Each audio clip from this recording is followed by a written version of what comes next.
Est-ce que vous connaissez l'histoire du type qui est tellement addict au trekking qu'il prend son sac à dos, il le remplit de bouteilles d'eau pour le lester et ensuite il va au but de Chaumont, comme ça, monter, descendre, essayer de faire le plus de dénivelé possible. Voilà, c'est... Non mais sérieusement, non, c'est pas ça. Bien que ça pourrait être une forme d'entraînement. Mais en fait, c'est juste que j'ai jamais couru avec un sac qui fait plus de 1 ou 2 kilos. Et que là, je prépare un petit trip pour la semaine prochaine où j'ai pris le minimum, vraiment le strict minimum. Je vais tout déballer après. Je vois pas ce que je pourrais enlever. Et j'arrive quand même à 7 kilos. Et donc j'essaye de voir est-ce que j'arrive à, on va dire, courir, enfin au moins trotter avec ça. Faire un peu plus que marcher. Voilà. Donc on va déballer, voir ce qu'il y a dans ce sac. Si vous avez une idée de ce que je peux enlever, welcome. Allez, c'est parti. On va à un petit endroit sympa. Au but de Chaumont toujours pour voir un peu ce qu'il y a là-dedans. Bon, alors ça, vous allez me dire que c'est un peu lourd, c'est vrai. En vérité, c'est très fin. C'est pas un thermos, c'est juste un container comme ça, simple. L'avantage, c'est que si j'arrive à faire du feu, je peux chauffer de l'eau là-dedans. Je suis pas obligé de le remplir. Je peux remplir à moitié, ça fait gagner 400 grammes. Et on va voir qu'est-ce qu'il y a là-dedans. Donc vraiment le strict minimum. Ici donc le drap de sac qui fait gagner 1 degré, la timbale. En nourriture, j'ai que ça. Parce que je serai un endroit où je pourrais m'approvisionner. Donc ça c'est juste...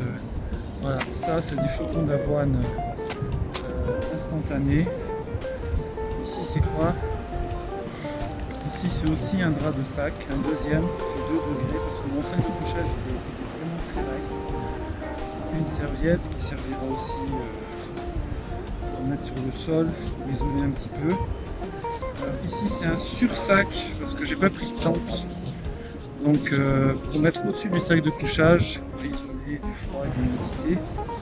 Ici une petite bâche pour se protéger un peu du vent ou de la pluie éventuellement.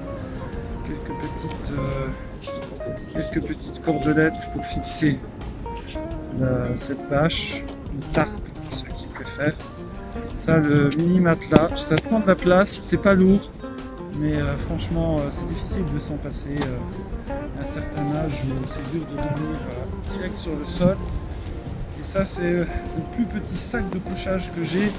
C'est pas du matériel pro, hein, c'est vraiment du pas cher, donc voilà, donc je l'ai réduit au maximum. C'est pour 10 degrés, donc là la semaine prochaine ça risque de descendre un petit peu en dessous de 0 la nuit, donc c'est pour ça qu'il y a le sursac et les deux draps de sac qui aideront un petit peu avec la doudoune pour dormir. Voilà, ensuite bon, un petit peu de chocolat, ça va pas très loin. Et qu'est-ce qu'il nous reste? Il nous reste la frontale évidemment, deux petites batteries externes ici parce que sinon plus de batterie c'est la cata, de quoi recharger mes papiers. Voilà. Vraiment on peut guère faire moins que ça. Là dedans, qu'est-ce qu'on a? Briquet, sparadrap en poule, des couverts en plastique, une boussole. Voilà, une petite brosse à dents, un petit dentifrice, un petit savon, un masque de rechange. Et ici, voilà, le petit savon. Et ça sert de petits gants. Voilà. Ça sert aussi un peu de tout. Voilà, donc on peut guère faire moins que ça. Et quand même avec ça, on arrive à 7 kilos. Voilà, donc il ne reste plus qu'à... Je vais essayer de faire quelques kilomètres en essayant de trotter un peu.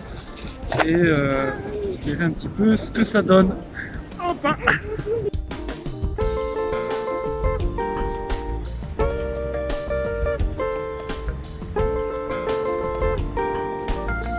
Bon, c'est très éloquent. Bon, vous allez me dire que les conclusions étaient prévisibles. Ceux qui ont l'expérience dans ce domaine auraient pu me le dire direct, sans que j'essaye. Mais premièrement, il faut que j'allège, c'est pas possible. 7 kilos c'est trop, en tout cas pour moi. Donc déjà, la gourde métallique, elle va sauter. Ça va être une petite bouteille en plastique. Et puis il faudra recharger et puis avoir des fois un petit peu soif. Et puis pareil, la nourriture. Je vais garder vraiment juste une petite ration de survie et je me nourrirai avec ce que je pourrai acheter quand il y aura des petits commerces sur la route. Voilà, les 2 draps de couchage aussi vont sauter. Je prendrai une petite couverture de survie réutilisable à la place. Voilà, avec tout ça, je pense que je vais gagner un bon kilo. Descendre à 6 kilos, voilà, ça compte. Parce que là, franchement, voilà, j'ai fait 5 kilos dans les buts de Chaumont. J'ai couru toujours sur du mou comme ça, hein, j'ai évité le béton. Et vraiment, ça se sent, mais voilà, tout de suite, les cuisses, les articulations, les mollets, tout ça. Pourtant, j'ai couru vraiment doucement, comme ça, du 8-9 km/h. Et voilà, donc je comprends, l'idéal, ce serait 2-3 semaines avant un trip comme ça. C'est de s'entraîner vraiment avec un sac à dos rempli de bouteilles d'eau. Parce que ça demande vraiment un entraînement spécifique si on veut faire quelque chose de sympa après. Bon, je l'ai pas fait, je m'y prends un peu tard parce que le départ c'est dimanche. Mais ben voilà, on va faire avec. Et puis ben on vous donnera des nouvelles. Alors c'est parti.